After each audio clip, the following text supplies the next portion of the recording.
Thank you very much, Jane. And can I just check you can hear all right at the back from here? I feel rather embarrassed about this because I don't know Swansea well enough after only reminding myself in one day. And having done so and spoken with Phil Roberts and colleagues at the City and County and with Ben and Gordon from Trelline and others, I realise I got really nothing much to teach you. So that's it, folks. But there's clearly a set of ideas and principles that I feel I'm sort of pushing at an open door and danger of falling through it. But what I hope this evening in the short space is to run through a little bit of background and some basic principles. I'm not going to speak a great deal about Swansea, although some of the issues we may refer to.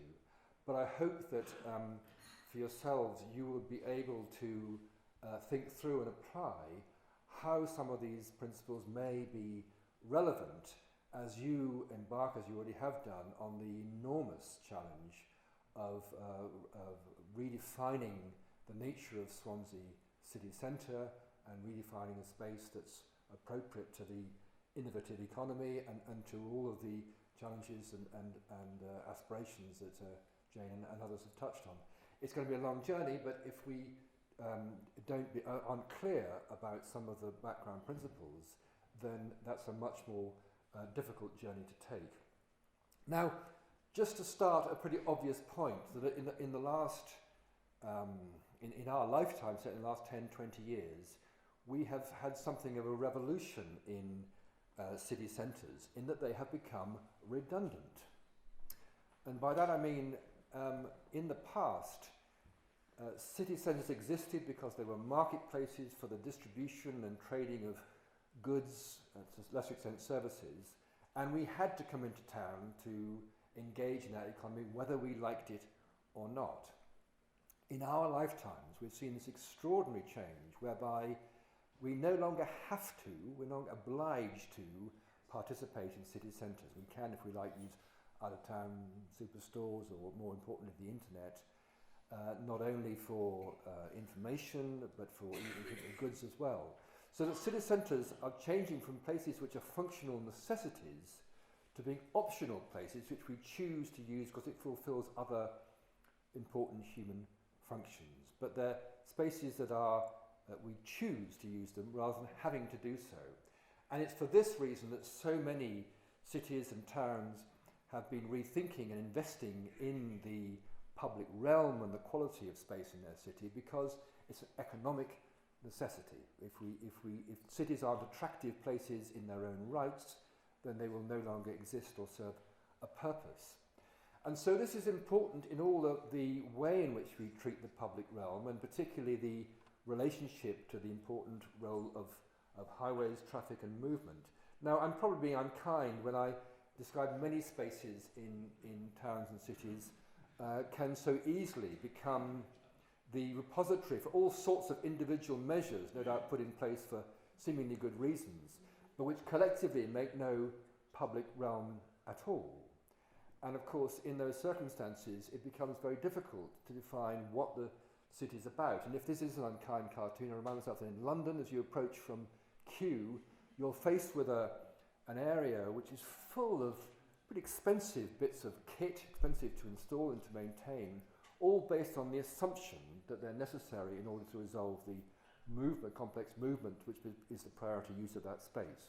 It's interesting to note, incidentally, that it was formerly, of course, the foreground of this handsome pub inn where horses would be changed and so on. That would have had an important transitional public space relationship, but it's long gone with the and often when you look around cities, you wonder what is it that they're trying to communicate. I've never understood this in Guildford. I expect they're expecting an outbreak of bears or something, but it can be very, we know that how difficult it can be, how easily the fragile public realm is destroyed by ill-coordinated interventions. And of course, sometimes you're faced with very difficult, urgent problems, and a couple of tragedies in Kingsway mean that you clearly have a question about how do you, and do you indeed can you, and do you wish to maintain Kingsway as a part of the public realm, but we maybe come back to that. Most cities, the other thing is the public realm is highly articulate. It conveys messages to people visiting, to investors and so on. Usually I find within 5 minutes of arriving at a station in a city, you can see hundreds of little signs that tell you about the value systems in a place. I'm probably be unkind to Torbay, but you know what I mean. I mean, you arrive in Swansea and certainly one is impressed by the Banksy-like brilliance of the street painters' art, which is really remarkable.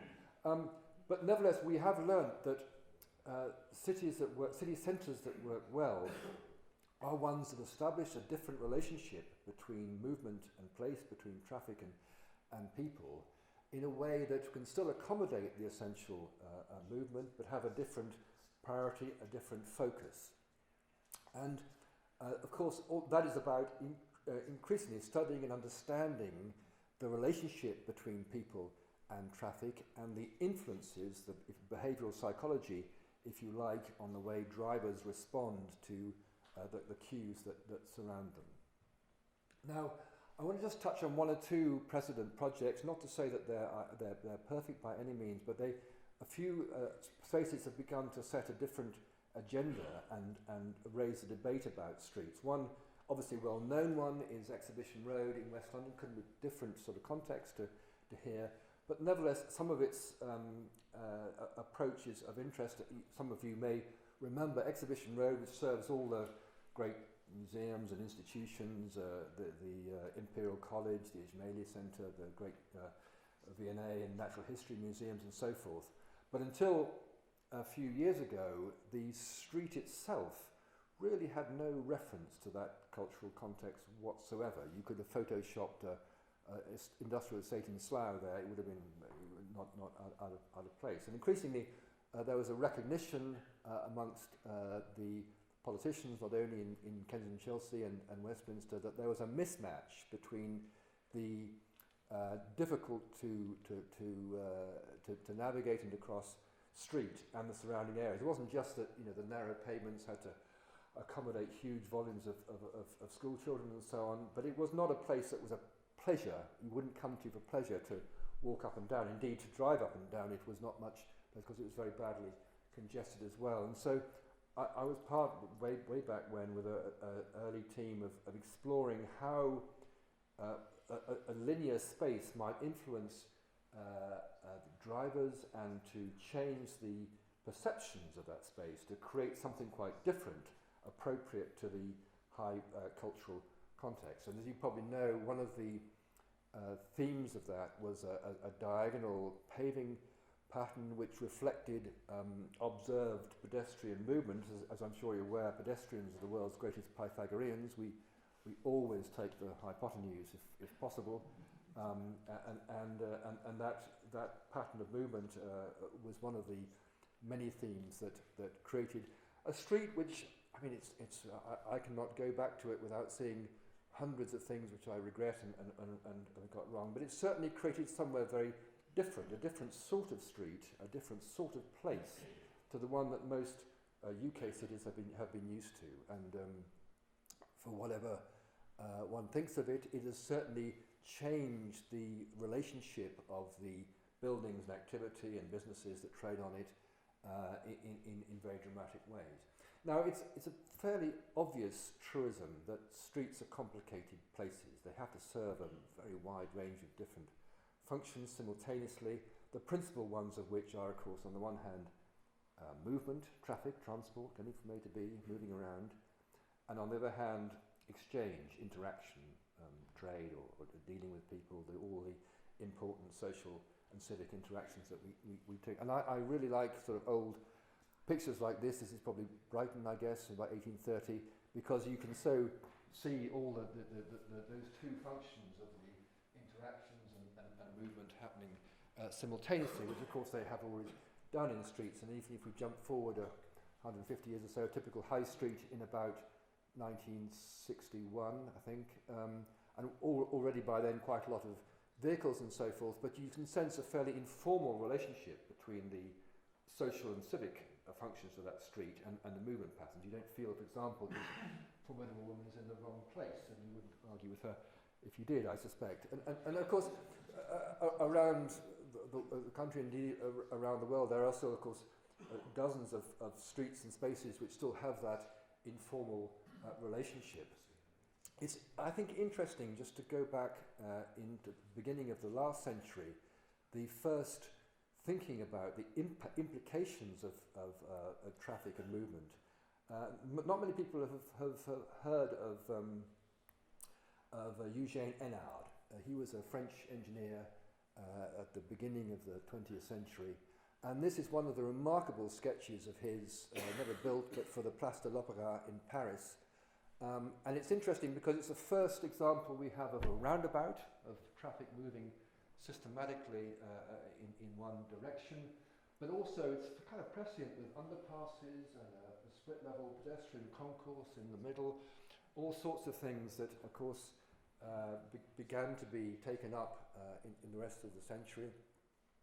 It's always pleasing to me that we can blame the French for what followed, but you can see traces in, of course, other places that you've inherited in Swindon, the same sort of idea, not perhaps carried out quite so elegantly after the damage in the war. But of course we have inherited an approach which is essentially an anti-street vision. People like Corbusier and the rest of the Congress the Congress of Athens and the CIAM began to question whether streets were really a part of the city and what the implications of traffic and efficiency, and that search for order, which so strongly governed European thinking after the First World War. It leads us on really to of course, in the 60s, the concern about increasing traffic, perhaps in this country eloquently articulated by in Traffic in Towns, the so-called Buchanan Report, 1963, which began to, as Buchanan concluded, that these two functions of streets, sort of movement on the one hand and of civic interaction on the other, were, in his words, fundamentally incompatible. And it was a job of planners and architects and engineers and so on to segregate movement from other aspects of life. So that we have the pedestrian precinct for the first time and other models for perhaps vertical segregation of one aspect from the other. This was a sketch for Tottenham Court Road, fortunately not built, but you see all the sort of shopping and interaction on one level and all the movement on the other. But this is not a place you'd hang around for pleasure, particularly at night in a female weather. It's not as it were, a part of the city itself. But nevertheless, it was a very powerful vision, and one that we've inherited. You can see traces of that idea still in lots of places in Swansea and other cities of different levels and so forth. It was very enthusiastically taken up at the time by the Minister for Transport. This was the first sentence of the resulting policy document. And it really bequeathed us an approach to streets and traffic. I'm just old enough to remember being at school when the Ministry of Transport sent to all schools a leaflet about streets with a very powerful message that really redefining the nature of the public realm or space for children, whatever it is, where we hope that children might become more imaginative in finding places to play, maybe. But the poster that really interested me and encouraged me in this particular direction was the 1981 One False Move poster, which was perhaps, well, you remember, one of the most expensive safety campaigns that Saatchi & Saatchi did for the Ministry of Transport. It's a very powerful image, of course, and of course what it's doing is reinforcing the notion of the curb as a very strong boundary, physically and psychologically, between two worlds, and the penalty for crossing them pretty severe. It's interesting to note in passing that of course its purpose was to reduce child pedestrian casualties. It did that extremely successfully by dramatically reducing child pedestrians. Of course, faced with this message, parents were doubtful about allowing their children to walk to school or bicycle to school, whatever it was. The fact that they died of obesity further down the line is somebody else's department. But it has bequeathed us a predominantly segregated environment, whereby in most towns, this is not just in Swansea, the public realm kind of ends at somewhere around the curb. But this area is really nothing to do with the city itself. You're lucky here having a single unified government, but in many parts of the country it's still the county who look after the bit in the middle and the district who look after this places. But in most authorities there's not only a physical distinction. If you're lucky you might be able to press a button to apply for permission to cross, but it's really not. That road, that street could be the same wherever you are, whether you're in Swansea or in Inverness, it's pretty much the same. But it's also an organisational difference in that the people responsible for this area are usually quite different from the people responsible for this area. They often have different professional backgrounds, they dress differently. The guys in the middle have striped polyester ties and the guys over here have sort of roll-neck cashmere jerseys and so on. But there's a difference between the way we treat different aspects of the built environment. I'm perhaps unkind, but I like to imagine this by describing some nice, great building, some civic building, no matter where it is, and some vandal comes in at midnight and spray paints that nice building. I mean, you probably don't have vandals and such like here, but hoodies, whatever. But anyway, he comes in, the little shit covers the whole building very badly before he's nicked by the police and dragged off. But the poor citizens wake up to discover that their fine building has been badly defaced and damaged, and there's much concern and uproar, and the press rush in. Fortunately, being Swansea, of course, they're very, very efficient and quick to get in with cleaning up the damage and repairing and carrying on the business of responsible government as usual. It is often, seems to me very odd that we treat different aspects of the principal space that we share so differently. I mean, it's spectacular in some parts, obviously, of the city, but somehow the great buildings that we have and their foreground are not connected in so often. And that's not just in Swansea. I mean, St Paul's, isn't it? Somehow as if this bit doesn't matter, and yet it's the place that we actually touch and occupy, and so on. And I think that this divergence between the world of the highway and the world of the public realm is manifest in all sorts of ways, in bizarre ones, which we often meet. This is outside Birmingham New Street. I know that you should be beware of pedestrians. They're very fierce in the Brummies, terrified of them really. But it's kind of strange because surely it's the cars you should be beware of, not pedestrians, is it not? And I mean, isn't the advisory speed limit a little glimpse of the obvious in here? After all, there's a danger if we treat pedestrians as idiots. I mean, these strange signs in my hometown, in the city, Bristol, I have no idea what they mean. It sounds like a curse from a spaghetti western, but no one takes the benefit of notice, of course, because we're not stupid. I mean, pedestrians take their own decisions. And it was the late Hans Mondemann who said, beware always of treating drivers as idiots, as zombies, because you get zombie behaviour. Always treat people as intelligent. Do not try and do the thinking for the driver if you possibly can. We've known for a long time in behavioural studies that signs and so on are a very poor way to influence behaviour at the best of times, and it can be quite a job just to absorb all the information. It's an approach to Cambridge and indeed in Swansea. You have to be a pretty speed reader. It took me a long time to figure out what this said. We communicate our preferences and rules in odd ways, in ways that something slightly anachronistic. I mean, a lot of towns are smeared with yellow lines. I love the way they do it in Merthyr. But of course, they're a very dominant part of the surroundings, and I think that this is important because we find ourselves having a difficulty to communicate all the complexities of cities through such a crude method of painting stuff on the lines. I don't know whether you've ever, visitors to London. Every time I go there, I'm more confused by what all these lines mean. Anyway, I have to look it up in the TSG, whatever it is, the transport guide. I think this is what they mean. So tell me if I'm wrong. There's a single yellow line you can have.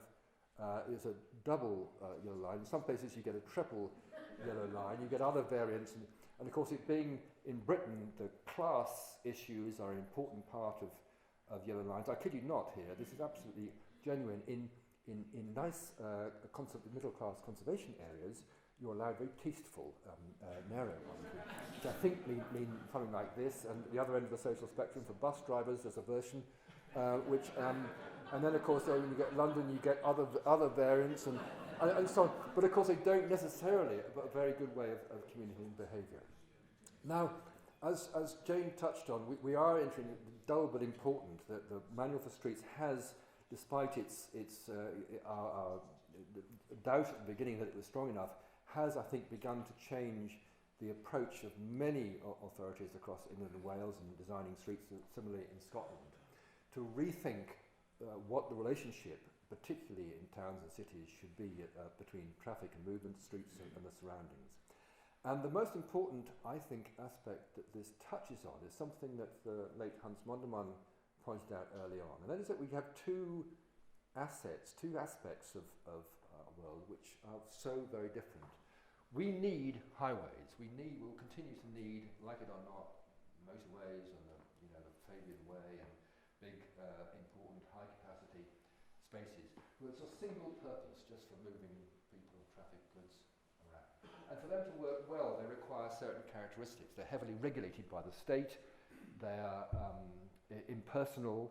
We don't use them for any other purpose. They're linear. They're consistent and predictable, and we expect a very simple communication of signs and markings in order to use them well.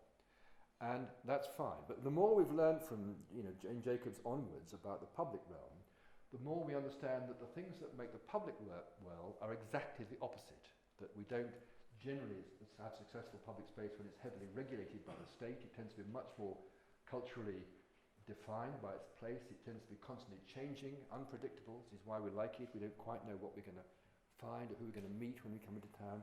And of course we use a very much more complex form of communication one with another in order to negotiate that space. So that everything from the clothes we wear to whether you carry a stick or the way you move and a dog or anything else is a form of a communication in its own right.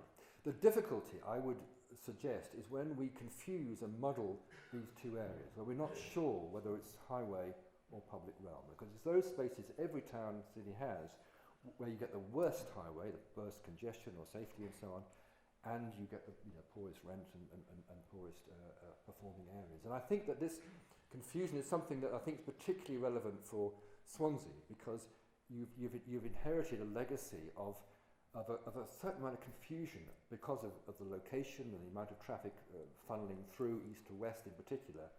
The confusion about whether your core spaces are highway or public realm. What are these spaces? What's their purpose? Are they part of the city or not? It may be that with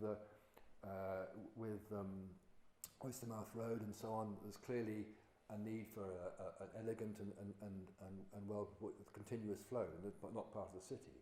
But generally speaking, what that means is that you have to be clear about where you transition from one to the other.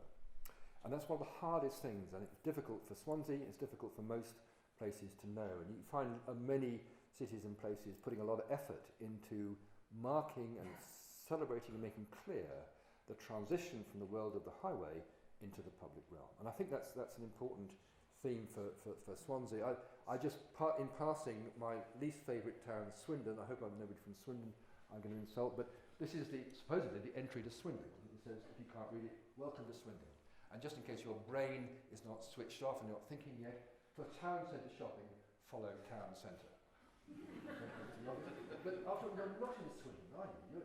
This is clearly not part of the city. So you get a mismatch between the signing of a place and what your observation of your surroundings are telling you. And I don't want to be rude to Somerset County Council, but this is not Stratton-on-the-Foss, would you agree? It's a beechwood near Stratton-on-the-Foss. And drivers aren't stupid. All this expensive stuff didn't make the blindest bit of difference because drivers, they know it's around the corner. This isn't Stratton-on-the-Foss. So in other words, trying to get a match between the visual clues that a driver gets and the reality of their context is a vital element for all of those involved in cities. But one thing that I think is the hardest aspect of of cities, and you will know this from lots of debate and controversy and so on, is how we handle the question of risk. And why is it that observers point out that we need to manage and to use risk as a positive aspect of cities? That in other words, risk compensation effect, as it's called, this is a bigger subject we don't have time to cover now, allows us to adjust our behaviour to cope with complex environments. And that's why Cave and so on, writing the value of risk in designing public space, and for those of you who haven't come across him, Professor John Adams' brilliant understanding of risk is I think, important foundation stone for how we treat cities. And this is particularly difficult for a city like yourselves with the recent tragedies in Kingsway and so forth, to remind ourselves that, as was pointed out to me, the only way you really make cities safe is you make them dangerous, because by doing so we respond and adapt to our surroundings. I won't go into this detail, it's just pointing out just in passing, in the city of Tel Aviv, there's a particular area which is about 90% occupied by a largely highly orthodox Jewish sect who, for whatever reason, they hats and long hair and so on, but they're the world's worst pedestrians. They never look left and right. I don't know why. They maybe think God will protect them or whatever, but they never hold their children's hand. They never use the crossing. They simply walk out into traffic. And the next door neighbourhood, which is largely secular, of Central European, very obedient culturally, always wait for the lights, same volume of traffic, same density of population. Which of those two areas has the highest pedestrian casualty rate? You guessed it, it's a secular area. Why? Because the drivers in Bnei Brak know that they've got to have eyes in the back of their head. These guys are crazy. In other words, allowing and promoting informal movement and jaywalking can add to safety and not reduce it. And in the debate about Kingsway and so on, that may be important. This was, of course, particularly a relevant issue when, as many of you may know, Kensington High Street was adapted some 20 years ago now, a very busy 40,000 vehicles a day or so on, but needed to connect across the road, and at the time it had about 850 metres of guardrail down both sides and down the middle, and to guide people to the sheep pen crossings. They weren't, of course, very popular as the pedestrian numbers grow, as I'm sure you're aware, and they were taken out at the time against the advice of the safety auditors, but very vindicated, particularly on the pedestrian casualty numbers, dramatic reduction in pedestrian injuries, because, of course, the relationship between the drivers and pedestrians became more visible and changed. I mean, there's a lot more one can say about this, but I think it's important when we think about difficult spaces like the Kingsway, how the perceptions of the driver, the speed that they adopt, the degree of responsiveness and forgiveness for a pedestrian making a mistake are all important factors here. I mean, issues about risk and accident are, of course, an interesting subject, goes much further. I don't want to depress you too much, but this is a playground in Castle Bar. You can see that it's recently been safety audited. It's had some rubberized matting put in, some barriers, no swings, no children. And when asked why it's done this, well, the kids might climb in and hurt themselves.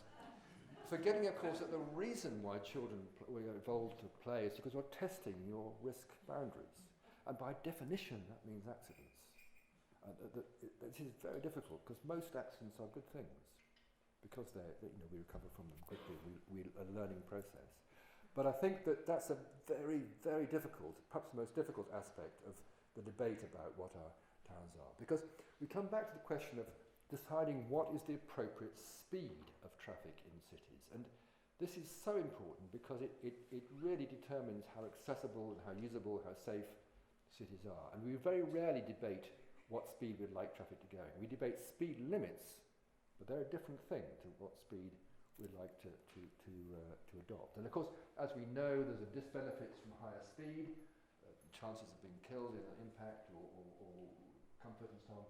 But it isn't a straight line. It goes to a very pronounced kink at around about, 17, 18, 19, people argue exactly where that is. But it seems to me to make sense. We don't want traffic moving at 1 mile an hour, it'd be very inefficient, or not 100 miles an hour. But there's a logic in defining an appropriate speed somewhere in the sort of human evolved speed framework of sort of, up to about 18, 19 miles. Interestingly, Olympic runners run about 20, 21 miles an hour. I can't run that fast. But this is so important, the question of speed, because for people using streets in whatever circumstances, the flexibility and ability to inevitably, as one has to do, come into contact or with vehicles is primarily determined by how the speed framework works. And that's why it's so much developed about how you can influence drivers to adopt speeds that accords with what you're trying to achieve. I mean, very simple here in Petersfield, the visual width of the road, the parking on the side, you don't feel that the street is as wide as the curb is the visual width and so on. And other examples, like in this example in Germany, Hennef, the use of the median strip in the middle of the street with a lot of vertical and horizontal edge friction, as one might describe it, to create a street which adopted a particular speed profile, makes it very easy to cross and keeps it firmly in the public realm action. This is perhaps more extreme. I'm just going to touch on, if I may, very briefly, a little bit of film footage from some work in, come on, is this working? I hope so. And we'll just see if it goes on. Work. Please. No, perhaps you're right.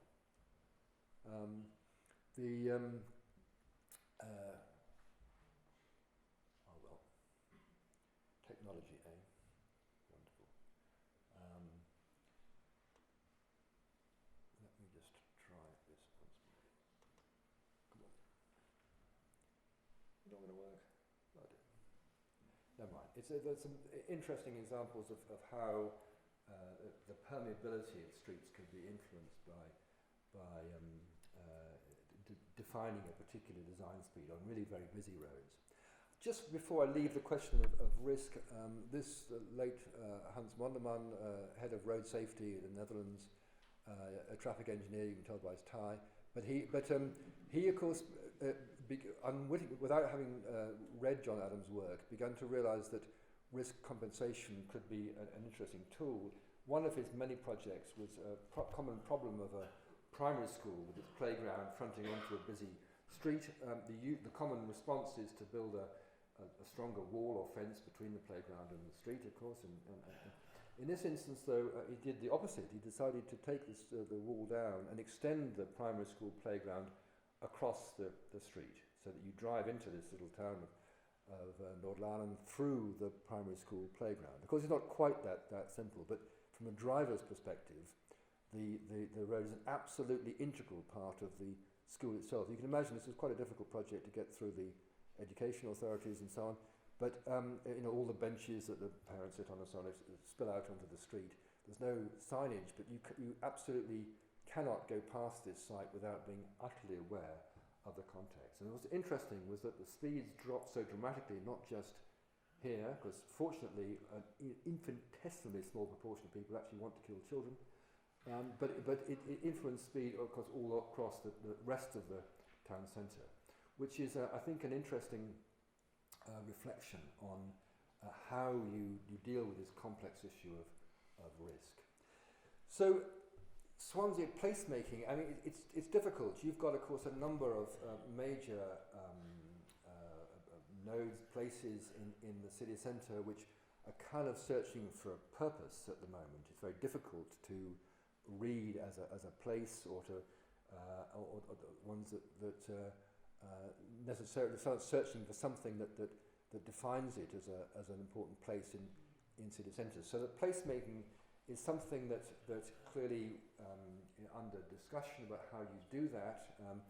There's all sorts of examples that we draw on about whether one, as in this example near Cologne in Germany, of applying a simple paving pattern which doesn't refer to the geometry of the vehicles but extends the public area to provide the shortest possible spaces to cross and allows that low-speed interaction to work, or as in here in Sweden, in the town of Norrköping, a university expanding to this area wanted to up the rental value of the surrounding area and created this frame with this very distinctive paving pattern. People either use the frame around it or most about 50% across the centre. And it can cope with sort of 14,000 vehicles a day, pretty high volumes of traffic. But to do so, a number of factors are useful. One of them is to making sure that there's a relationship as far as possible between buildings and the street. I mean, it's on a very simple level. This is a little high street in France. It works like any other high street, but the relationship with the church is very clear, so that on high days and holidays, whatever it is, there's a different relationship there. In Denmark, this simple junction, you can't pass this particular monument without being thoroughly feeling an integral part of it. I like this example very much in Aachen in Germany. This is the main railway station, Hauptbahnhof, and the city centre at the top left. And like many stations, cut off from the town centre by a busy inner ring road, in this case a 5 or 6 lane highway. And just the insertion of a fairly simple, not too expensive, but a brushed concrete ellipse begins to establish that relationship so clearly, not just for passengers coming out of the railway station to head to the city centre, but also to drivers on that ring road. You can then immediately read the context that they're having to cross and adjust their behaviour accordingly. And it's some of those principles that we were involved in places like Ashford in Kent. Ashford, as you probably know, in the late 70s, suddenly heard rumour that there might be a Channel Tunnel built, and they were terrified that the French would come in, steal all their, smelling onions or whatever it is, and so they decided to defend themselves by building this one-way, 3-lane racetrack around the town centre. Surprise, surprise, the town centre began to die, and with the expansion of housing in that area, it was pretty critical to break through this barrier. You either had to wait for hours on these long crossings or duck down into fairly smelly underpasses. And the approach taken was to create a whole sequence of, first of all, return the traffic to two-way. One-way systems are so difficult to use, and you've inherited a lot here in Swansea, and a lot of our time spent untangling them, but return to two-way traffic and create a sequence of individual distinctive places related not to the highway but to their surroundings. And we managed to then reduce the width taken by traffic very dramatically, and to improve journey times in and around Ashford. Some places had odd treatments by public art. I've no idea, it's a rusty nut stuck in the middle of this former bend in the road. It works. Some people treat it as roundabout, some don't. It seems it's nice enough. But what has happened is that the town of Ashford becomes much more visible, easy to understand. The direction from the station into the town centre is absolutely clear, and the spaces begun to inform the architecture. The Debenhams shop fronting onto the space and so forth. Not ideal, but we began to realise that we could improve on this, and particularly improve this for the visual clues for people who are blind and partially sighted. It didn't work terribly well here, and other aspects. But I think other streets like New Road in Brighton began to establish a different model for streets that serve other sorts of purposes as civic and cultural centres. New Road was a pretty miserable place back in the end of the 2000s, the noughties, and Brighton and Hove managed to create a model with the help of Shankiel and others for a street which still copes with not huge volumes of traffic, the taxis and buses that need to use that street, but designed around a design speed of about 12 miles an hour, and transforming the way in which the street is treated by people and drivers. It's an interesting street to observe. Again, achieved without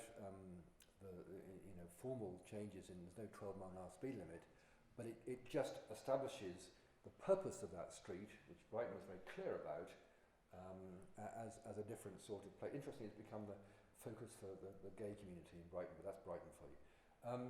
But it's a model again that begins to explore how you can resolve this relationship more successfully.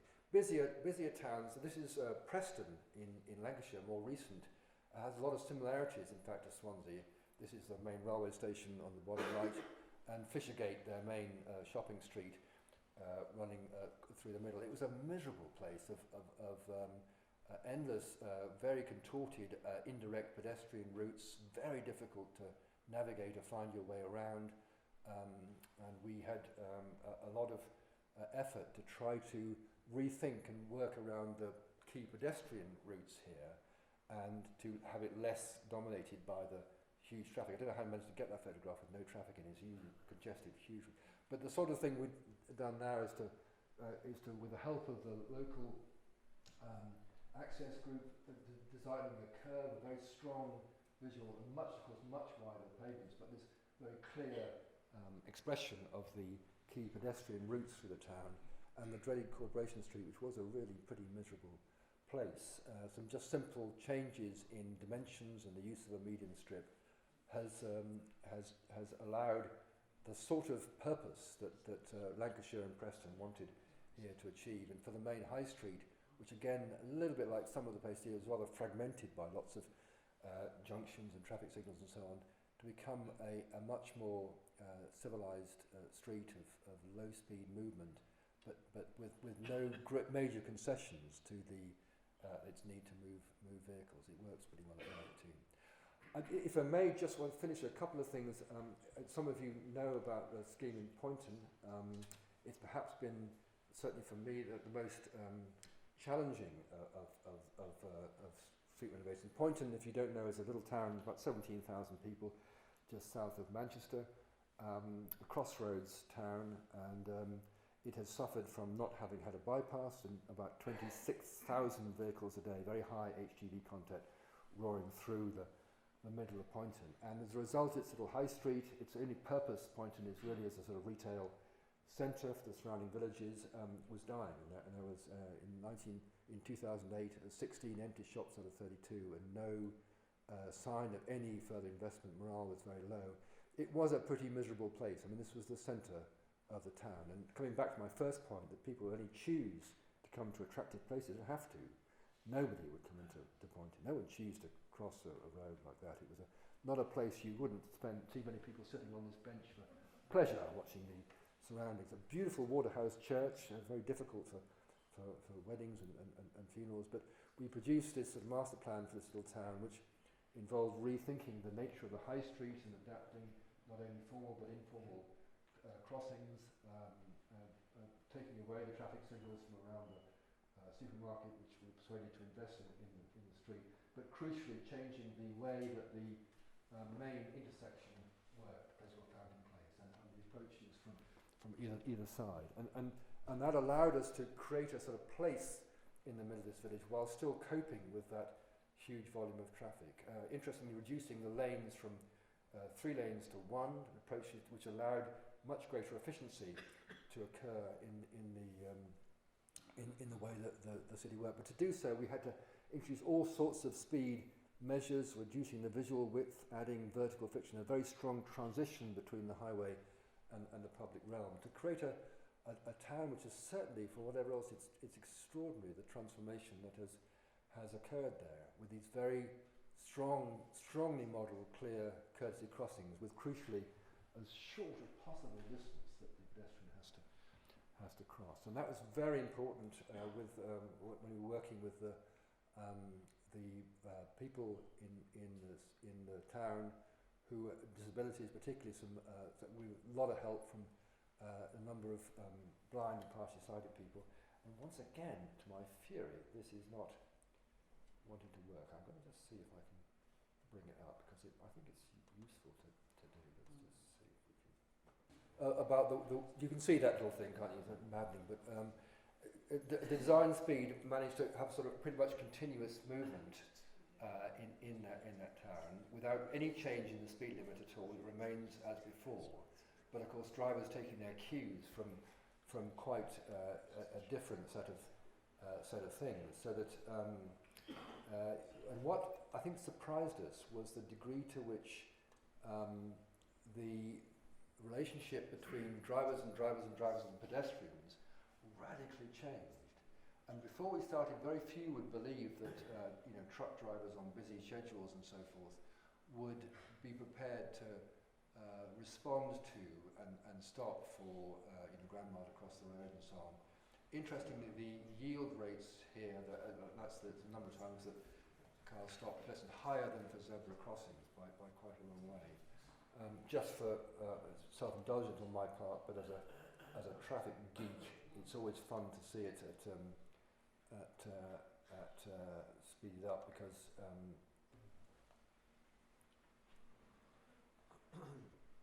I mean, the thing about Poynton is that we managed to then integrate the things like the church, the Hamilton Church, the post office, the pub, and so on, to try to create a coherent place, the centre, and to allow that to then govern other aspects of pedestrian movement. And to this day, it still has about 27,000 vehicles through it, which is far too much, and it isn't easy, but it certainly allowed the town centre to dramatically recover its economic basis. Now all the shops let and a quite different sort of place. I wanted to just finish with a space which seems to me to encapsulate aspects of what one hopes to find in civility in cities. This is again very different to this is Seven Dials, for those you know, in St Giles in London. Space that has this monument put back in the middle of it. It's always covered with people, very busy. Most traffic uses it a roundabout circulating clockwise. Sometimes they don't. It doesn't matter too much. It gives a taxi driver something to grumble about. But it's a very busy space. And I guess once again, this you have to forgive me if. But the drivers, by contrast, sitting slightly further forward in their seats, extremely conscious of the immediate circumstances of those around them, in a way that you don't normally see in equivalent junctions. And something about the configuration of the streets and the space itself has developed a different relationship, and it's one that I think is a useful one. Do you ever remember Faulty Towers? Do you remember Faulty Towers? Do you remember the Major? I think it's useful. Like us, he has a single moment occasionally, and if he completely forgets where he's going, it doesn't matter, because his presence is somehow an integral part of that space. And these are taxi drivers who are aggressive as hell, only 150 metres away in Shaftesbury Avenue. There's something about that space which has allowed a different relationship to be established between a driver and surroundings. Forgive me, I'll just get back to here. But so I think that there are ways, and they're also very different from places like Cardiff, where at least we can, as you think about rebuilding and restructuring the city centre, important that it is, that there are things that we can dream about, and I'll leave you perhaps more appropriately in Swansea with today's nice sunshine. So thanks very much indeed. I'm sorry about the technical issues, but I hope that some of those principles will be helpful to you in your own debates about the future of Swansea.